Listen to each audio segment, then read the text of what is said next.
Shalom, Jemaat Midweek Worship Community dimanapun Anda berada. Hari ini kita berjumpa lagi dalam acara yang pasti memberkati kita semua. Berikan tepuk tangan yang paling meriah untuk Tuhan Yesus. Let's worship Him.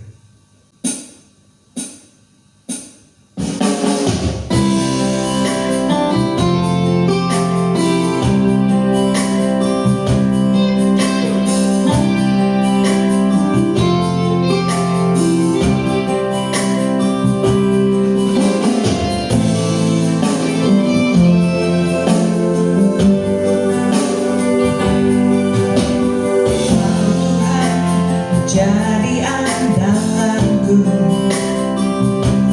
hanya Kau Tuhan yang ku percaya. Di saat aku sudah tak mampu, hanya Yesus sanggup melakukannya.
Jadi andalanku, hanya Kau Tuhan yang ku percaya. Di saat aku sudah tak mampu, hanya Yesus sanggup melakukannya. Sama-sama aku percaya mujizat. Aku percaya Tuhanku dahsyat, perbuatan ajaib telah dikerjakannya. Aku percaya ada mujizat. Katakan percaya, percaya saja. Percaya saja. Mari kita sembah Dia. Percaya saja, percaya pada Tuhan, mujizat terjadi. Oh, haleluya.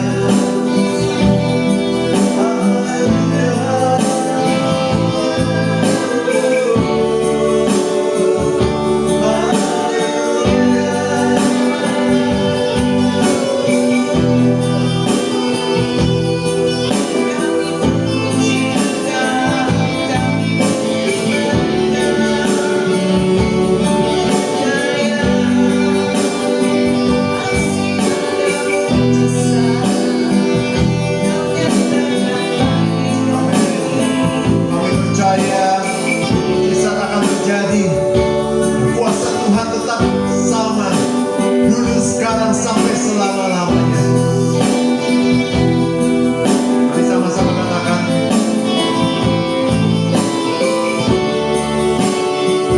aku percaya ada mujizat. Aku percaya Tuhanku dahsyat, perbuatan ajaib kerjakannya. Aku percaya ada mujizat. Aku percaya ada mujizat. Aku percaya ada mujizat. Sekali lagi sama-sama katakan, aku percaya ada mujizat. Berikan tepuk tangan untuk Tuhan kita Yesus.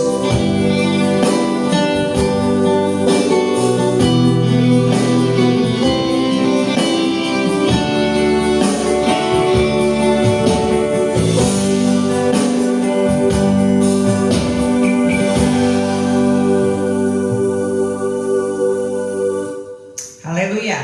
Kami percaya bahwa mujizat Tuhan itu masih ada sampai sekarang ini. Dan biarlah Tuhan Kau akan menyatakan untuk Midweek Worship Community saat ini, apapun pergumulan, tantangan yang sedang kami lewati, kami percaya mujizat Tuhan bisa terjadi. Asal percaya kepada Engkau, biarlah Tuhan Kau akan terus meneguhkan hati kami, iman kami Tuhan Yesus, untuk kami terus memegang janji firman Tuhan, melakukan firman Tuhan, taat saja kepada Tuhan, sehingga kuasa Tuhan akan dinyatakan sesuai dengan rencana Tuhan. Amin. Biar kami mau tunduk dan taat kepada Engkau. Amin. Urapi hamba-Mu yang akan menyampaikan firman-Mu dengan kuat kuasa-Mu.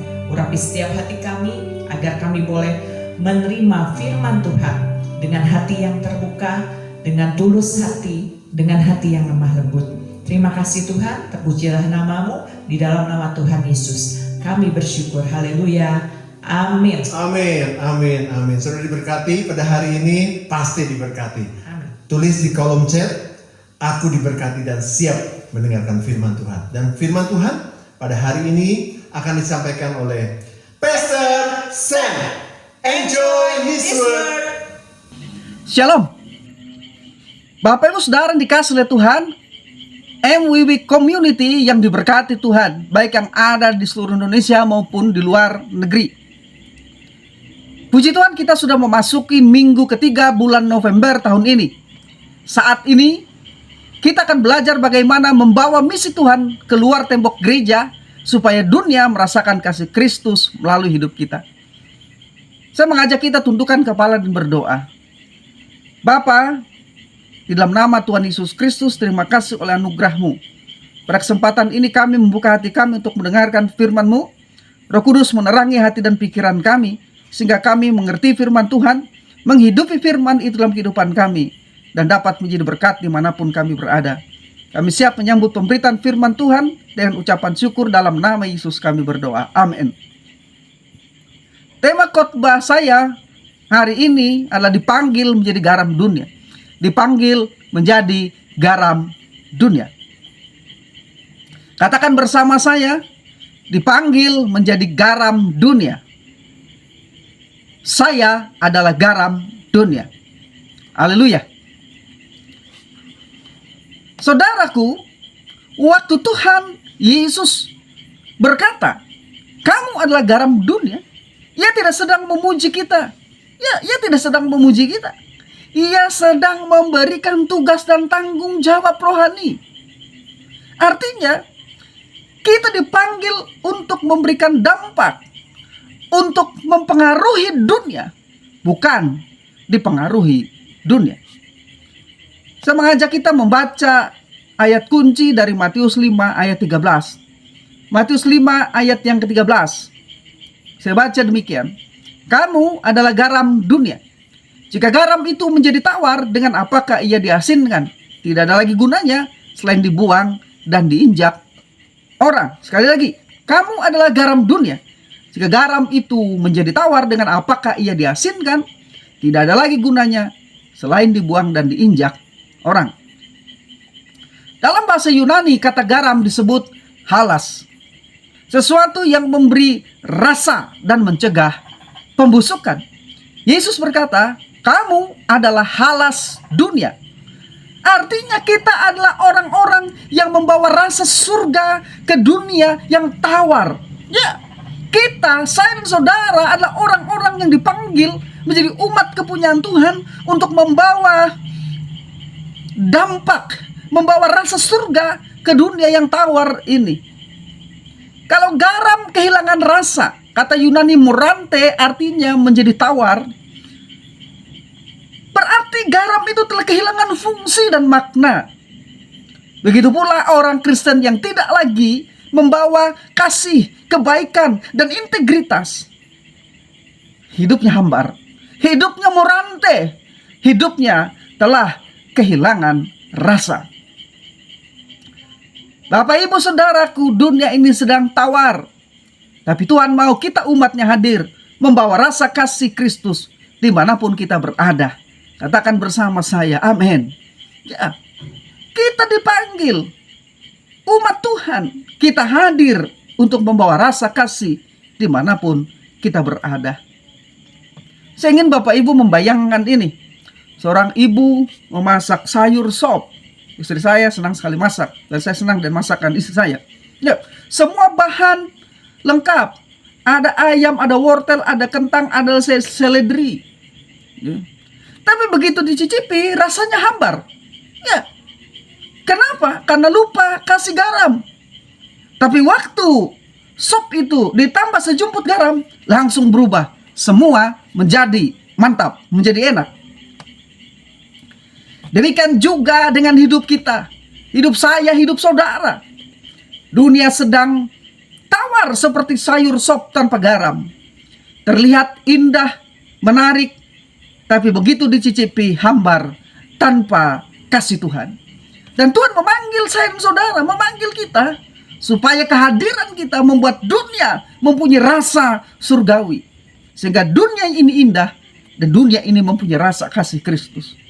Katakan pada sebelah kiri kanan saudara, jadilah garam yang memberi rasa. Ya, jadilah garam yang memberi rasa. Pada kesempatan ini saya ingin membagikan 3 hal tentang fungsi dan makna garam. Yang pertama, fungsi garam memberi rasa. Maknanya adalah jadilah agen kebaikan. Fungsi pertama, garam memberi rasa. Maknanya apa? Jadilah agen kebaikan. Saya baca Roma 12 ayat 21.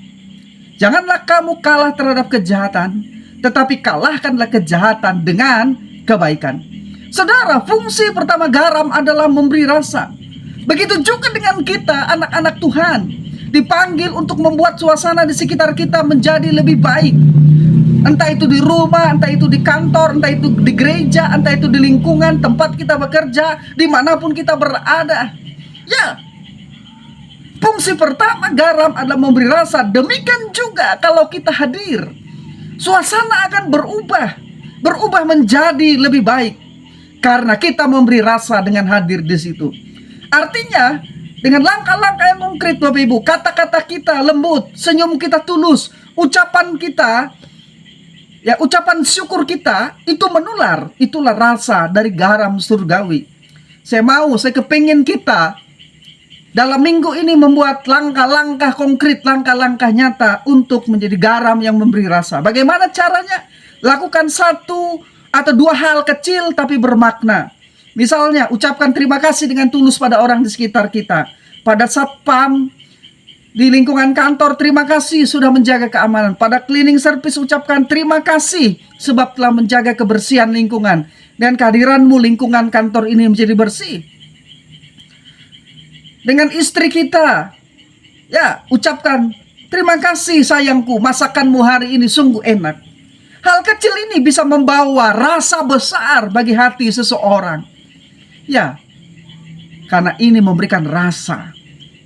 Katakan pada diri kita masing-masing, saya mau jadi garam yang memberi rasa. Ya, jadilah garam yang memberi rasa. Sekarang yang kedua, fungsi garam mencegah kebusukan. Maknanya hidup dalam integritas. Yang kedua, garam mencegah kebusukan. Itu fungsinya. Maknanya apa? Hidup di dalam integritas. Amsal 10 ayat 9, siapa berlaku jujur berjalan dengan aman. Saudara, di zaman dulu sebelum ada kulkas, garam dipakai untuk mencegah kebusukan. Daging atau ikan dilumuri garam supaya awet. Artinya garam melawan proses pembusukan. Begitu juga dengan kita. Ya, dunia ini sedang membusuk karena dosa.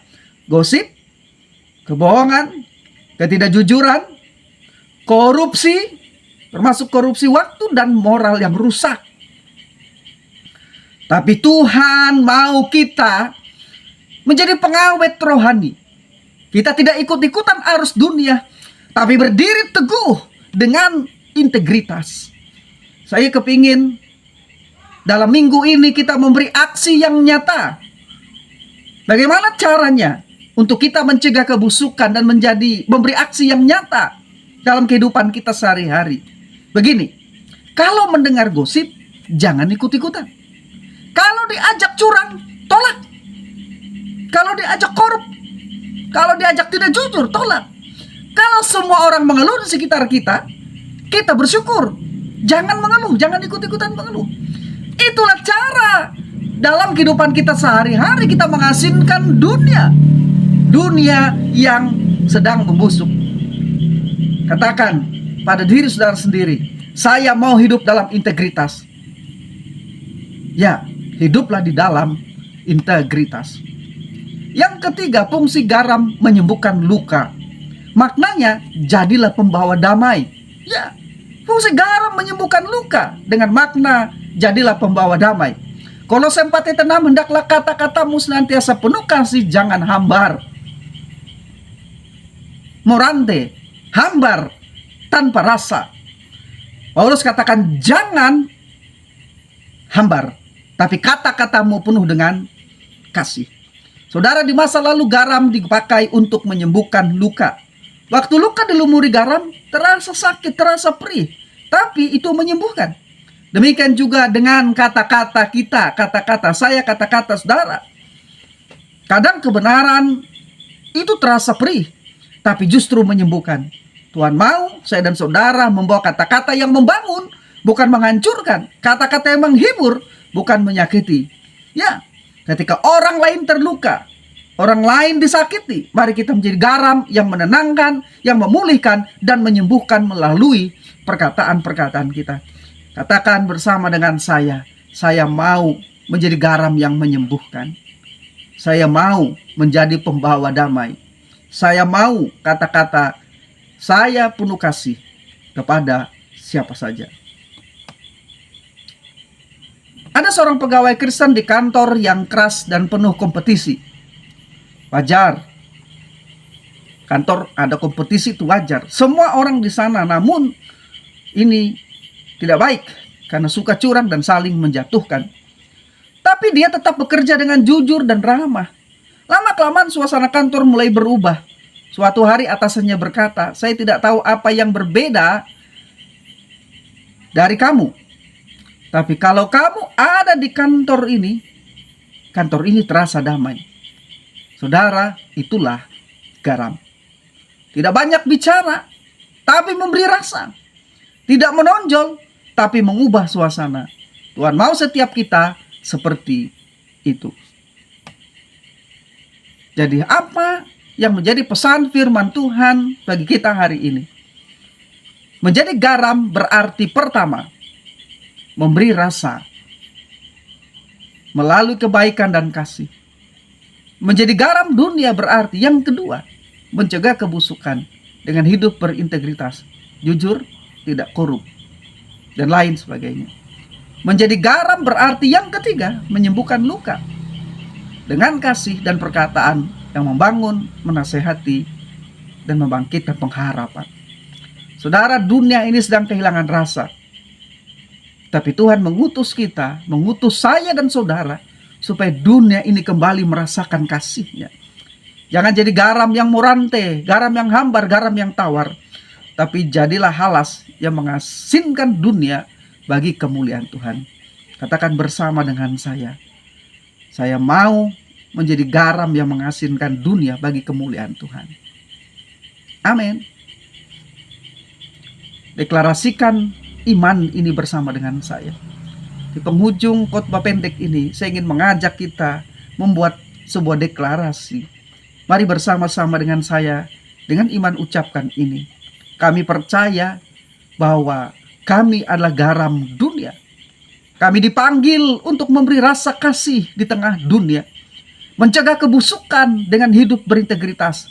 dan menyembuhkan luka dengan kasih Kristus.